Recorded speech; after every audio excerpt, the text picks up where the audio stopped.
الله حمدا كثيرا طيبا مباركا فيه الذي وفقنا وعاننا على هذا اللقاء المبارك وعلى هذه الدورة التي تعتبر أول دورة لنا لهذا الإقليم، والذي قدمناه على غيره من الأقاليم. فبدأنا بكم لأننا رأينا أنكم إقليم محروم من الأنشطة الإسلامية التي تزخر بها بقية الأقاليم، فقلة عدد المسلمين هنا وعدم وجود أنشطة إسلامية في هذا الإقليم والذي جعلنا نبدأ بكم قبل غيركم من الأقاليم، وهذا من توفيق الله لنا ولكم، فنحمد الله سبحانه وتعالى. ثم نبدأ إن شاء الله في دورتنا هذه. يحتاج إلى ترجمة، ممكن في البداية ترجم.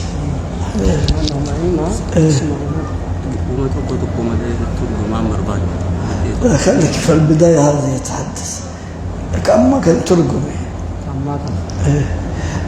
أحمد الله أننا اخترناك والذي جمعنا، نحمد الله سبحانه وتعالى. طيب، بسم الله الرحمن الرحيم، والحمد لله رب العالمين، وصلى الله وسلم على سيدنا محمد. مجمريا وزي ودا ጋምቤላ መተን አይማዎች ዱዓቶችና የአካባቢው ተወላጅ የአካባቢው ነዋሪዎች በዚህ ላገናኘን አላህ ምስጋና አቀርባለሁ የሚሉ ثم نشكر الأئمة، وأولا نشكر المجلس الإسلامي في إقليم جامبيلا على تبنيه لهذه الدورة وجمعه لنا للعلماء. በሁለተኛ ደረጃ ደግሞ የጋምቤላ ክልል የመጅልስን በዚህ መልኩ እኛንም ጠርቶ ስላገናኘን እናመሰግናቸዋለን። كما نشكر حكومة الإقليم، هذا الإقليم الذي استضافت ورعت ومكنت إمكانياتها لاستقبالنا واستقبال هؤلاء، والذي تعاونت مع المجلس الإسلامي، فنشكرها باسمكم وباسم المجلس الأعلى الفدرالي. በመቀጠል ደግሞ የጋምቤላ ክልል መንግስትን በዚህ መልኩ እኛንም መቀባበል አድርጎልን እናንተንም እንድትመጡ ሁኔታዎችን አመቻችቶ ስላደረገ ከልብ እናመሰግናቸዋለን ነው የሚሉት። فتعاونكم وتعاونهم هذه حكومة هذا الإقليم مع المجلس الإسلامي المحلي هنا فهو تعاون مع المجلس الفدرالي وتنسيق معنا، فنشكرها على ذلك. ስለዚህ የክልሉ መንግስት ከክልሉ መጅልስ ጋር ተባብሮ ይሄን ማድረጋቸው ከኛ ከፌደራል መጅልስም ጋር ከፌደራል መጅልስ ጋር እንደተስማሙና በጋራ አብሮ ተንሲቅ አድርጎ እንደሰሩ አድርገን ነው የምንቆጥረው። ስለዚህ እናመሰግናቸው እንወዳለን በዚህ ይላል። ثم نشكركم أيها الحضور الذين تركتم أعمالكم، تركتم أولادكم وأبناءكم وجئتم من المديريات المختلفة، نشكركم على ذلك. እናንተም ከተለያዩ ከቤተሰቦቻችሁ ከልጆቻችሁና ከአካባቢያችሁ ሩቅ መንገድ ወይም ሩቅ ጉዞ አቋርጣችሁ በመምጣታችሁ ዱዓቶችና ኢማሞችን እናመሰግናቸዋለን። وأهم ما نريد أن نبدأ به بداية جلستنا هذه وهذا اللقاء هو ما يتعلق بحديث الرحمة. الشيخ كان يعي قبل الصلاة، قبل صلاة العصر، عن الأخلاق، ومن أهم هذه الأخلاق هو خلق الرحمة، أن يكون الإنسان متصفا بالرحمة. فهنا أريد أن أسوق الحديث المسلسل بالأولية والحديث المشهور بحديث الرحمة، وهو ما حدثناه كثير من العلماء في أول لقاء لنا معهم عن شيوخهم، فكل شيخ أول ما يسمع منه إلى أن تصل السلسلة إلى سفيان بن عيينة عن عمرو بن دينار عن أبي قابوس عن عبد الله بن عمرو بن العاص عن رسول الله صلى الله عليه وسلم أنه قال: الراحمون يرحمهم الرحمن ارحموا من في الأرض يرحمكم من في السماء. مجمرة جلساتنا هذا الحديث هو حديث الرحمة، يتحدث عن خلق الرحمة، عن صفة الرحمة. الرسول صلى الله عليه وسلم يقول في هذا الحديث: الراحمون يرحمهم الرحمن، ارحموا من في الأرض يرحمكم في السماء. أي الراحمون الذين يرحمون الخلق، يرحمون عباد الله، يرحمون الخلق، يرحمهم الرحمن الخالق. ارحموا من في الأرض يرحمكم في السماء. إذا رحمتم من في الأرض يرحمكم الله الذي فوق السماء، فهو رحيم بعباده، هو الرحمن الرحيم، هو أرحم الراحمين. ارحموا فيما بينكم، هذا صفة المؤمنين وصفة وأهم خلق من أهم الأخلاق الذي ينبغي أن يتصف به المسلم. كما قتل እንግዲህ ሐዲሳችን ወንጀልሳችን የምንጀምረው በሐዲሱ الرحمة ነው ይላሉ። ሐዲሱ الرحمة ይባል ሐዲስ አለ። ሙሰልሰል አወልያ ይባላል። ብዙ ዑለማዎቻችን ሲያስተምሩን መጀመሪያ በዚህ ሐዲስ ነው የሚጀምሩልን። ከሱፊያን ኢብኑ ዑይና ጀምሮ በዛ ያወሩ በሰነድ እስከ ነብያችን ሰለላሁ ዐለይሂ ወሰለም አብዛኛውን ጊዜ الراحمون يرحمهم الرحمن ارحموا من في الأرض يرحمكم من في السماء يمين حديث لنا مجمرا من جمرو بزي حديث نو زو لما اوچاچش مشايخوچاچن بزي حديث نو مجمرا يمجمرولن مكناتهم الله سبحانه وتعالى رحمن الراحمون يرحمهم الرحمن قلت لهم انغدي ترجموا لانانت لهلاچم يرحموا يمن في الأرض يرحمكم من في السماء بمن حديث ስለሆነ مجمرا جلساچن من جمرو بزي حديث نو ይላል يحتاج الترجمة. الراحمون يرحمهم الرحمن، الراحمون يرحمهم الرحمن، أي الذين يرحمون الخلق يرحمهم الله سبحانه وتعالى بفضله وجوده وكرمه، فيكون الجزاء من جنس العمل. إذن ارحموا من عليكم أن ترحموا من يعيش على الأرض، كل من يعيش على الأرض يرحمكم من في السماء. الله الذي في السماء من فوق السماوات يرحمكم. الراحمون እንግዲህ አዛኞችን ለሰው ልጅ የሚያዝኑ ለخلق ለአላህ خلق የሚያዝኑ ሰዎችን አላህ ያዝንላቸዋል ይላል ሐዲሱ። ትርጉም ስላለ ارحموا من في الأرض በዛ ሙቃብል ደግሞ እናንተም በአላህ በዛ ሙቃብል አላህ እናንተም የአላህ መخلوقات ይዘኑላቸው። አላህ ለአዛኞቹ ስለሚያዝን እናንተም مخلوق ምድር ውስጥ ያሉት مخلوقاتዎች በሙሉ እዘኑላቸው የሚል ሐዲስ። فصفة الرحمة عندما تكون عند الإنسان فيكون رحيما أولا مع أهله مع أسرته مع أولاده، يبدأ رحمته من أسرته، فلا يكون شديدا عليهم ولا يكون قاسيا عليهم في التعامل، يرحم أبناءه وأولاده. ومن رحمته بأبنائه أنه يختار لهم أفضل الأشياء، يعلمهم الإسلام، يعلمهم مبادئ الإيمان، فيبدأ الرحمة من أهله وزوجته. فالرسول صلى الله عليه وسلم لذلك قال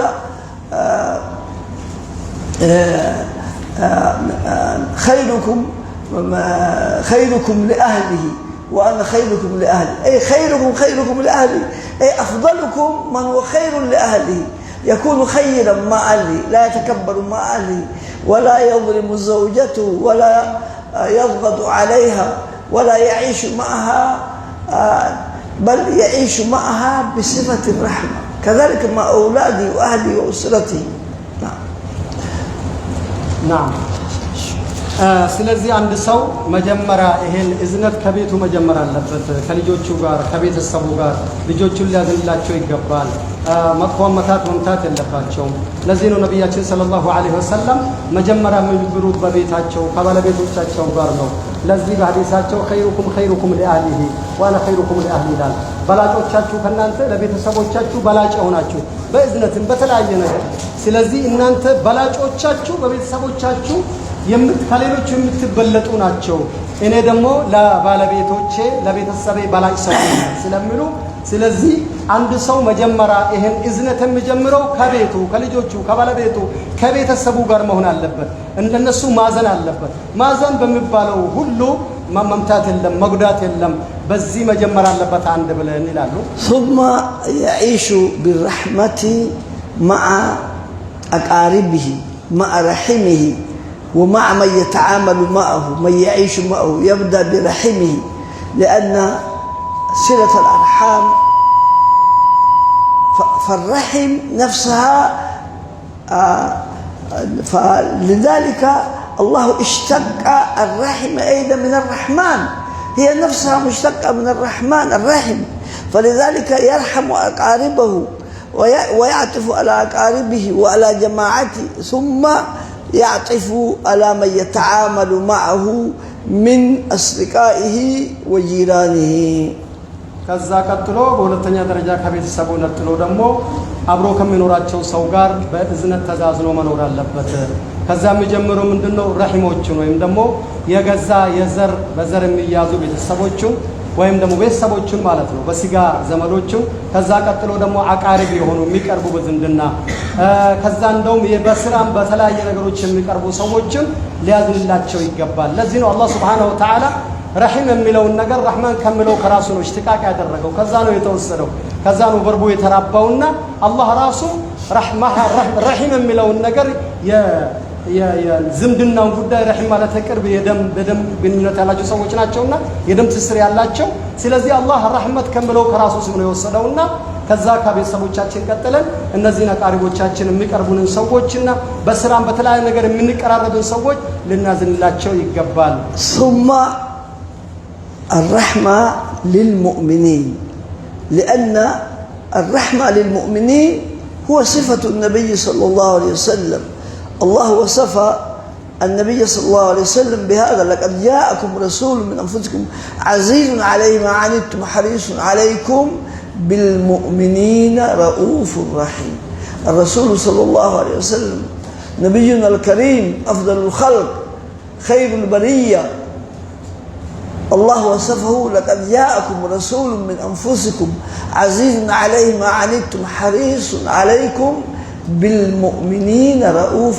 رحيم يرحم الرسول صلى الله عليه وسلم يرحم المؤمنين يرحم جميع المؤمنين وإن كان يرحم الجميع لكنه الله خصه بالمؤمنين ثم عممه وقال وما أرسلناك إلا رحمة للعالمين هو رحمة الله المهتار للعالمين فالله سبحانه وتعالى ما أرسل رسوله إلا رحمة للعالمين هو رحمة الله المهداة فنحن علينا أن نقتدي بالنبي الكريم فنكون رحمة للعالمين بعد أن نكون رحمة للمؤمنين ثم نكون رحمة للعالمين نعم ከዛ ቀጥሎ ደግሞ ለሙእሚኖች በሙሉ እዝነት ያስፈልገናል ለሙእሚኖች በሙሉ ለማኑ ሰዎች በሙሉ ልናዝን ይገባናል እቺ ደግሞ የእዝነት ምልክት የእዝነት የነብያችን ሰለላሁ ዐለይሂ ወሰለም ሲፋና መለያ ነች ለዚህ ነው አላህ Subhanahu Wa Ta'ala በሱረቱ ተውባ አክር ሱረቱ ተውባ ላይ لقد جاءكم رسول من انفسكم عزيز عليه ما عنتم حريص عليكم ብሎ መጨረሻ بالمؤمنين رؤوف رحيم ነው በሙእሚኖች አላህ Subhanahu Wa Ta'ala ከሲፋቸው አንዱ የሚያዝንልን የሚጎዳን ነገር የሚከብዳቸው ሆኖ ማዕነተ ሙእሚን መጨረሻ ላይ በሙእሚኖች ደግሞ ለብቻ አዛኝና ሩህ የሆኑ ብሎ አላህ Subhanahu Wa Ta'ala በራሱ ሲፋ ረህመተኛ መሆናቸው ወስፋቸዋል ይሄ ለሙእሚኖች ነው እሳቸው ለሙእሚኑ ረህመተኛ አዛኝ እንደሆኑ ሁኛ እኛም አዛኞች መሆን አለብን ከዛ እንደውም ነብያችን ለሙእሚኖች ስፔሲፊክ በሆነ መልኩ አዛኝም ቢሆኑ ከዛ ቀጥሎ ደግሞ አላህ Subhanahu አጠቃለለና ለሙእሚኖቹ ብቻ ሳይሆን ረህመተን ለልዓለሚን ብሎ ነው የላካቸው ማ አርሰልናከ ኢላ ረህመተን ለልዓለሚን ለዓለማቱ በሙሉ እዝነቱን አላህ የላካቸው ስለዚህ እነዚህን ባህሪዎች ረህመት የእዝነት ባህሪዎችን ሁላችንም መላበስ አለብን አንቢያዎች በሙሉ የተላኩት ረህመተን ለልዓለማቱ እዝነት ነው ለሚመሩት ለሚጠሩት ህዝቦች እዝነት ስለሆነ እኛም ይሄንኑ ባህሪ መላበስ ያስፈልገናል ቀጥሎ ለሙእሚኖች የምናዝን መሆን አለብን والله يقول لرسوله فبما رحمة من الله لنت لهم ولو كنت فظا غليظ القلب لانفضوا من حولك فاعف عنهم واصفح فالله يقول رسوله فبما رحمة من الله لنت لهم، أنت كنت لينا للمؤمنين برحمة من الله الذي جعل فبما رحمة من الله لنت لهم ولو كنت فظا غليظ القلب لانفضوا من حولك. قتلوا دم الله سبحانه وتعالى نبياتهم من الالو وبما رحمة من الله لنت لهم أنت لصحابوቹ ለሙእሚኖቹ በአላህ በሆነ እዝነት ነው የገራህላቸው። ሊን ማለት እንግዲህ ሊን አልጃነብ ለነሱ መራራት ገሊዝ ማለት ነው ከነሱ ላይ ያለ መጠንከር ያለ መበርታት እንደው ለዛ ነው ያዘንክላቸው የራራህላቸው በአላህ ረህመት ነው። ወለው ኩንተ ፈضل غليظ القلب لانفضوا من حولك ባይሆን ኖሮ ሰሃቦች በሩ ዙሪያ አይሰበሰቡም ነበር። አንተ ሊን ባይኖር አላህ በዚህ ሁሉ ባይኖር خلوق أحوالي بمولو لين بايون إنه ملاناتنا لمرارات يمرارات بحري باينور صحابو شو كانت بتبتنو نبر بانت زورا تسلسلو دينين بعد تناكرو نبر سلذي نبياتنا الله بزين وصفات شولي لا إله. وقبل النبي صلى الله عليه وسلم الله وصف نفسه بأنه الرحمن الرحيم وأنه أرحم الراحمين. كنبياتنا بفيت الله سبحانه وتعالى راس الرحمن الرحيم بلونه يوصفه كنبياتنا بفيت راس الله بسم الله الرحمن الرحيم مالك أزانينا روح بهون جيتا بلو الله بره الراهينا بإذنات راسه قلزنا يا الله مقلجانه. نحن إنما بدأنا بحديث الرحمة والعلماء عندما يبدأون دروسهم بالحديث المسلسل بالرحمة اقتداء بالكتاب العزيز، لأن الله سبحانه وتعالى بدأ كتابه العزيز ببسملة ثم اختار من بين أسمائه الحسنى الرحمن الرحيم. بسم الله الرحمن، ولم يقل بسم الله الجبار المنتقم، ولم يقل بسم الله شديد العقاب، ولم يقل بسم الله العزيز الحميد. بدأ يسمي نفسه بصفة الرحمة ثم كرر في الفاتحة مرتين. أولا بسم الله الرحمن ما قال فقط، زاد عليه الرحيم، ثم الحمد لله رب العالمين الرحمن الرحيم. كرر في الفاتحة 4 مرات، كرر صفة الرحمة في الفاتحة 4 مرات. وأسماء الله الحسنى 99، إن لله 99 اسما. نعم. مع ذلك ما بدأ إلا بصفة الرحمة، ولهذا استحب العلماء أن يبدأوا دروسهم بذكر حديث الرحمة المسلسل بالرحمة. أنيا انقدي يلالو يجمرناو بحديث الرحمن مكناتهم علماء بزي حديث يجمرالو كل جزء سيستمروا بحديث الرحمة يجمرالو ما جمرا بتكسناو مكناتهم الله سبحانه وتعالى بقرآن سيجمر بسم الله الرحمن الرحيم نو يجمروا بسم الله الرحمن الرحيم نو يجمروا بسم الله العزيز الحميد العالم نزم الله مجلجاوچ ናቸው بسم الله العزيز الجبار العالم ሌላ ከ99 ስሞቹ በዚህ አልጀመረም። ቁርአኑን ሲከፍት መጀመሪያ ፋቲሃ بسم الله الرحمن الرحيم الحمد لله رب العالمين الرحمن الرحيم ብሎ በፋቲሃ ላይ 4 ጊዜ ነው بسم الله الرحمن الرحيم የአላህ اسم الرحمن الرحيم 4 ነው የደገመው። ስለዚህ ነው እኛም اقتداءً بكتاب اقتداء አድርገን በአላህ ኪታብ አድርገን በዚህ ስለጀመረ በሐዲስ الرحمة የጀመርነው በዚህ ምክንያት ነውና አላህ Subhanahu Wa Ta'ala ከ99 ስሞቹ መጀመሪያ من اسماء الله الحسنى የጀመረው በእነዚህ በረህማንና ረሂም አዛኝና ሩህሩህ በሚል ስሙ ስለሆነ እኛም ዑለማዎች እንደሚጀምሩት እቅዳም በኪታብላህ እነሱም ኪታብ ቁርአንን ተንተርሶ ስላደረጉ እኛም ለዚህ ነው በቢስሚላሂር ረህማኒር ረሂም በሐዲስ الرحمة زيازاري جلساتنا جمرنا ويلان. وهذا من حديث الرحمة الرحمة في الأرض في السماء يستفاد عنه أنه ينبغي للعبد أن يقدم الرفق على العنف. الرسول صلى الله عليه وسلم قال في حديث آخر ما دخل الرفق في شيء إلا زانه ولا دخل العنف في شيء إلا شانه. أننا نقدم الرفق نقدم العفو، نقدم المسامحة على العنف والتشدد والغلظة.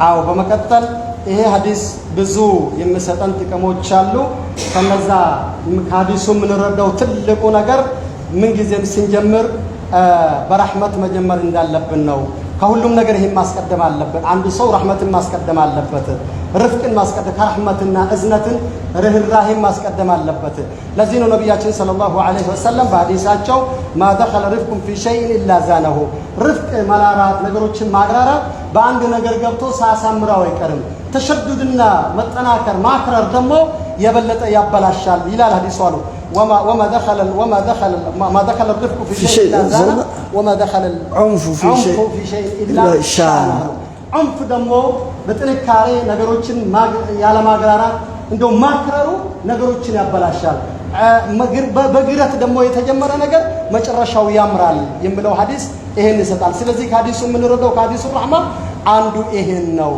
نحن في دعوتنا لا نبدأ بالتشدد على الناس في الوعد والإرشاد لا نذهب إلى مذهب التكفير مذهب الخوارج أو مذهب المعتزلة الذين يكفرون بالمعاصي والذين يتشددون على العصاة والفساق فضلا عن الكفار أي نحن في دعوتنا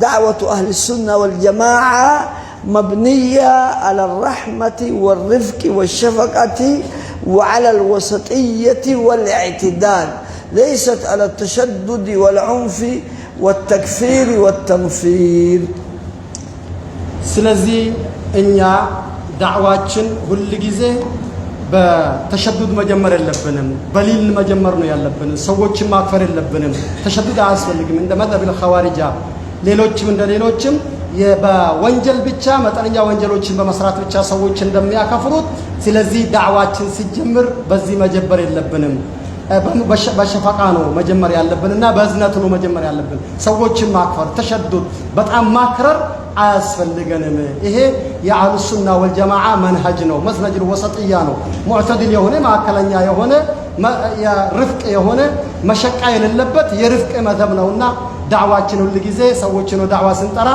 بزي مجمر اللبن إلى أنتم الأئمة والدعاة بما أنكم تعيشون مع المجتمع والمجتمع فيهم الصالحون وفيهم من يلازم معكم المسجد ويأتي إلى المسجد كل وقت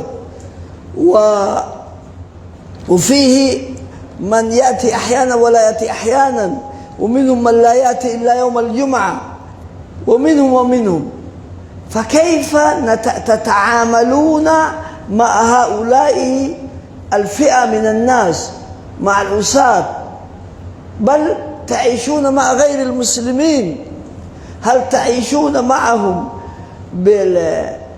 بالمقابلة بالتشدد أو ما المطلوب منكم المطلوب أنتم تمثلون الإسلام أنتم إسلام يتحرك على الأرض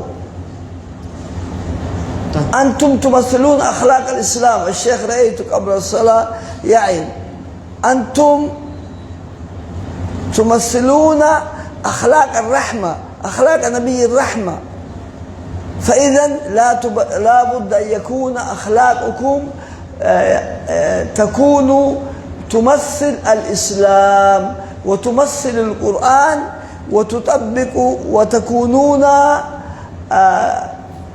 كما قالت عائشة عن النبي صلى الله عليه وسلم عائشة قالت كان خلقه القرآن إن النبي صلى الله عليه وسلم كان خلقه القرآن النبي صلى الله عليه وسلم أخلاقه لما قيل لعائشة صفي لنا صفة رسول الله صلى الله عليه وسلم قالت كان خلقه القرآن أي النبي صلى الله عليه وسلم قرآن حي يتحرك كأنه عندما تجد النبي صلى الله عليه وسلم أمامك كأنك تجد القرآن يتحرك أمامك لأنه يتمثل القرآن قولا وفعلا وتطبيقا وأخلاقا وحالا، ليس يمثل القرآن باللسان فقط، بل لسانا وحالا ومقالا وأخلاقا وتطبيقا. النبي صلى الله عليه وسلم يمثل القرآن أخلاقا، فلذلك كان خلقه القرآن. فأهم ذلك أنه كان رحيما لجميع الناس، وما أرسلناك إلا رحمة للعالمين. በመቀጠል እናንተ አይማዎች ናችሁ፣ የአገር መሪዎች ናችሁ። ከብዙ ሰው ጋር ነው የምትይዙት፣ ከማህበረሰቡ ጋር ትኖራላችሁ። ስትኖሩ ከሳሊሆች ጋር ትኖራላችሁ። አንዳንዴ መጥተው የሚሰግዱ አሉ፣ አንዳንዴ መጥተው የማይሰግዱ አሉ፣ አንዳንዴ ያለ ጁምዓ መጥተው ጨርሰው የማይሰግዱ አሉ። ከተለያየ አይነት ማህበረሰብ ጋር ነው አይደለም ሙስሊሞች፣ ሙስሊም ካልሆኑት ማህበረሰብም ጋር ትኖራላችሁ። ስለዚህ ይሄን ስትኖሩ ከነዚህ ጋር ሁላ ስትኖሩ ሙስሊሞችን ወክላችሁ ነው። እናንተ ሙስሊሞችን ወክላችሁ እንዲህ ስትኖሩ ከሁሉም ጋር የሙስሊም ተወካዮች ናቸው። እስላምን ወክላችሁ እስላምን ስትወክሉ አህሉ እስላምን ስትወክሉ ባህሪያችሁ በሙሉ ከነዚህ ሰዎች ጋር በረህመት መሆን አለበት። ቁርአን አኽላቃችን ባህሪያችን በሙሉ ቁርአንን መምሰል አለበት። ለዚህ ነው ነብያችን ሰለላሁ ዐለይሂ ወሰለም እመታችን አይሻ መጥተው ሲጠይቋቸው ሲስቢለና ረሱላህ ነብያችን ሲግለጽልን በአንድ ቃል ስባት ካነ ኩልቁል ቁርአን። እንግዲህ ባህሪያቸው በሙሉ ሁለመናቸው ነብያችን ቁርአን ነበር። ቁርአን ሲባል በንግግራቸው፣ በድርጊታቸው፣ በአህዋላቸው፣ በአኽላቃቸው፣ ከሰው ጋር ባላቸው ግንኙነት በሁሉም ነገር ተጥቢቀን በስራቸው በሁለመናቸው ቁርአን ባዘዘውና እስላም ባዘዘው መልኩ ነው። ስለዚህ እኛም በዚህ መልኩ የዚህን የቁርአንን ኹሉቅ እስላምን የቁርአንን ኹሉቅ ተሸክመን እስላምን መስለን ወይም እስላምን ወክለን እስላም ከኛ በደንብ መገለጽ አለበት፣ መንጸባረቅ አለበት። ከሁሉም አይነት ማህበረሰብ ጋር ሙስሊም አይደለም ሙስሊም ካልሆኑትም ጋር ስንኖር የእስላምን አኽላቅ እቺ የረህመትና የእዝነት አኽላቅን ማንጸባረቅ አለብን። فهذا الحديث الرحمن يرحمكم في الأرض ويرحمكم من في السماء نستفيد منه هذا. وبالنسبة إليكم الآن تعيشون حولكم أناس غير مسلمين، بالذات أهل البلاد الأصلي، ماذا تعملون لهم من رحمتكم لهم أن تسعوا في إدخالهم في الإسلام، في تحبيب الإسلام إليهم، أن يحبوا الإسلام، أن يتمنوا لو أنتم كنتم قرآنا يتحرك أمامهم سيحبون الإسلام حبا من القلب، سيحبون الإسلام حبا جما، فسيدخلون في دين الله أفواجا فيكون لكم الأجر والمثوبة. ይሄ ሐዲስ አንዱ የምንረዳው ነገር እንግዲህ ረህመት እስከሆነ ድረስ እናንተም በተመለከተ ከሙስሊሞችም ጋር ከሙስሊሞች ጋር ሆኖ ሰዎችም ጋር ነው የምትኖሩት። ይሄ ታወቀ ነው። ስለዚህ ሙስሊም እስከመሆናችሁ ድረስ የእስላምን አኽላቅ የእስላምን ውበት የእስላምን እዝነት ለነዚህ ሰዎች አንጸባርቃችሁ ያሳያችሁት ነገር አለ ወይ? እነዚህ ሰዎች በዚህ ባህሪ እናንተ የእስላምን ባህሪ የእዝነትን ባህሪ አብረው ስትኖሩ ገልጻችሁ ለነሱ ሪፍሌክት አድርጋችሁ ገልጻላችሁ እነዚህ ሰዎች እስላምን እንዲወዱ አድርጓቸዋል ወይ? ዛሬም ስንጠይቅ የነበረው ስንጠይቅ ነበርና ስለዚህ እነዚህ ሰዎች ሙሉ እስላምን ወደ እስላም እንዲመጡ ያደረጋችሁት ምንድነው ይላሉ ሸራችን። ولو أن المسلمون الذين في هذه المنطقة طبقوا الإسلام على أنفسهم وعلى من يتعاملون معهم، ثم الآخرون يتمنون إلى هذا الدين الذي لا كذب فيه ولا خيانة ولا غش ولا خداع، والذي يمثل القمة في المعاملات، فهذا الذي لو وجدوا هذا المسلم النصوح الذي يحب النصيحة لغيره، النصيحة لله ولكتابه ولرسوله وللمسلمين ولعامتهم أي جميع الناس، الذي يقدم النصيحة للجميع ويحب الجميع سيدخلون في ذي الأفواج ويكون لكم الأجر على ذلك. እንግዲህ እዚህ ክልል ያሉት ሙስሊሞች እናንተ ጋር በትክክል እስላምን በትገልጹላችሁ ኖሮ ከግሽ ወይም ደግሞ ከሽወዳ የነጻ ከኺዳ ከማታላል የነጻ እስላምን ካላችሁ ሙዓመላ ሁስን المعاملات የሚባል ነገር ያላችሁን ግንኙነት ከጎረቤት ጀምሮ ሙዓመላ አብረን ስንሰራ በስራ አቋያ እንዲህ አይነት ሁስን المعاملات ጥሩ አይነት ግንኙነት ብታሳዩት ኖሮ እስላም ነሲሃ ያለው እስላም ለሰው የሚያዝን ሰውን የሚመራ አይነት እስላም ብታሳዩ ኖሮ ሁሉም እዚህ ያሉ ሰዎች በዚህ ብቻ በሰለሙ ነበርና ምን አድርጋችሁ ነበር ይላሉ في هذا الباب نذكر قصة أندونيسيا أكبر دولة إسلامية اليوم من ناحية العدد ما هي؟ هل أكبر دولة إسلامية عددا قريب إلى 300 مليون مسلم نسمة هي دولة أندونيسيا في شرق آسيا 300 مليون حوالي 300 مليون قريب إلى ذلك في شرق آسيا ثم يليها بنغلاديش ثم يليها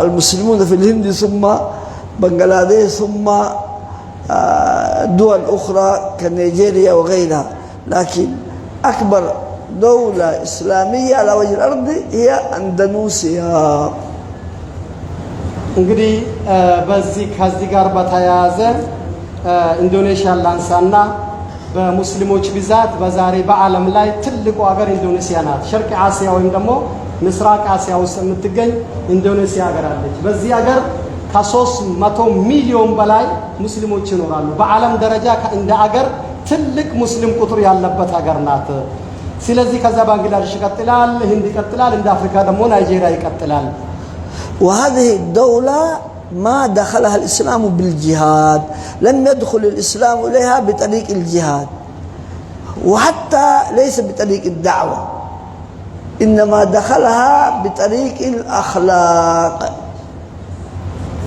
እንግዲህ ይሄ ሀገር ይሄ ሁላ እንግዲህ የሚወራውን ነገር እስላም በሰይፍ ተስፋፋ ብሎ ሹብሃ አንዳንዴ ያመጣሉ በሰይፍ ነው ተስፋፋው ብሎ ይላሉ ይሄ ሀገር በዚህ ቁጥር ሁላ ጂሃድ አንድ ጥይት ተተኮሰበትም ዳዕዋም አልተደረገም ብቻ ግን ቁጥሩ ዛሬ በዓለም ላይ አንድ ጂሃድ አልተደረገም ወደዛ አንድ ጥይት ተተኮሰም ሰይፍ አልተመዘዘም ከዛ በተጨማሪ ደግሞ ዳዕዋም አልተደረገም የሰለሙት በአخلاق الاسلام ነው فيه تجار من حضرموت من اليمن من جهة عدن حضرموت ذهبوا هناك في جزيرة جاوة جزيرة في أندونيسيا جزيرة جاوة ونزلوا بالقرب من الملك من ملك تلك البلد وكان وثنيا لا دين له نزلوا عند الملك فأحد التجار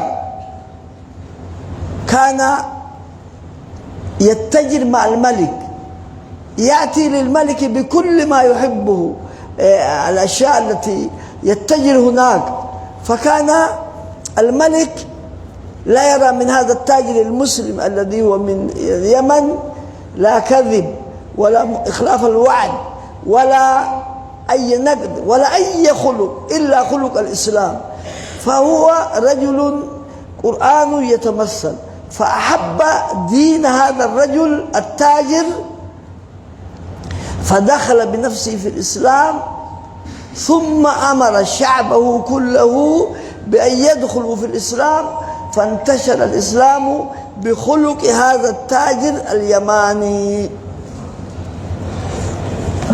ነገር ነው እንግዲህ ይሄ ሀገር እስላም እንዴት እንደገባ በጣም የሚገርማችሁ ነገር ነው እስላም የገባው በጂሃድም በዳዕዋም አይደለም በኹሉቅ ነው በኹሉቅ አኽላቅ ነው በጥሩ ስነ ምግባር ነው የገባው ምክንያቱም የመን ውስጥ ሐድረሞት የሚባል ሀገር አለ ነጋዴዎች አሉ እነዚህ ነጋዴዎች አብዛኛውን ጊዜ ወደ ጀዚረት ጃዋ የምትባል ኢንዶኔሲያ ውስጥ አለችና ባህሩን አቋርጠው ወደዛ ለንግድ ይሄዱ ነበር ከለታት አንድ ቀን የተወሰኑ ነጋዴዎች አንድ ያገሩ መልክ አለና ወይም ደግሞ ንጉስ በአጠገቡ እዛው ያርፋሉ ከዛ በኋላ ተዋወቁና ይሄ ሰውዬ ካነ ወሰንየን እስላም አልነበረው ፓጋን ነበር ምንም ስለ እስላም አያውቅም ስለዚህ ነጋዴዎቹ ሲመጡ ሁሉ ጊዜ በጣም ውድ የሆኑ ጀዋህሮችን ደግሞ የተከበሩ ማዕድናቶችና የተለያዩ የሚፈልጋቸውን ነገሮች ያመጡለት ነበር።